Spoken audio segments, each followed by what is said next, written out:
На пеколни горештини без капка вода, неколку дена жителите на скопското село Љубанци живеат како во среден век.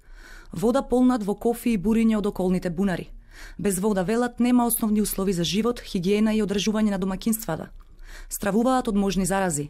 Како растат температурите, расте и нивната нервоза. Дојди, секни, не можеш ни машина да уклучиш, ни да си измиеш на ваја топлина, што можеме друго да речем. Кого да прашаш? Нема кого да прашаш. И да се јавиш доле, не го останува во дефектот. Некој пат ја пуштат, некој пат нема. А сте го пријавиле негде ова доколку што е проблемот? До водовод секој ден се пријавува.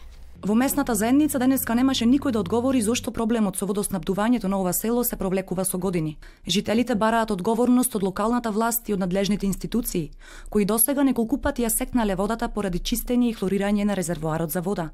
Еве, нема вода. Нема да напуниш. Од општината Бутел не одговорија зошто и како ќе се решава проблемот.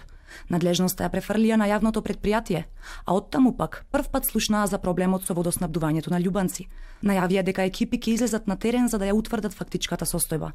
Жителите тврдат дека секој ден алармираат за проблемот, но надлежните им даваат различни изговори. Жителите на село Љубанци секоја година се соочуваат со ист проблем. Да се живее на температура од 40 степени без вода е вистински предизвик. Годинава тие особено стравуваат и како ќе го издржат и најавениот топлотен бран.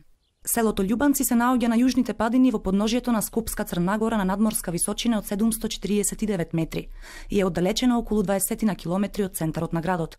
За жителите е нејасно како ова место низ кое буквално природата нуди изобилство со вода, во ек на летни горештини се оставени без капка вода да се снаоѓаат како знаат и умеат. Откако екипата на телевизија 24 снимаше во селото, дел од жителите не информираа дека добиле вода, но дека овој проблем се повторува многу често.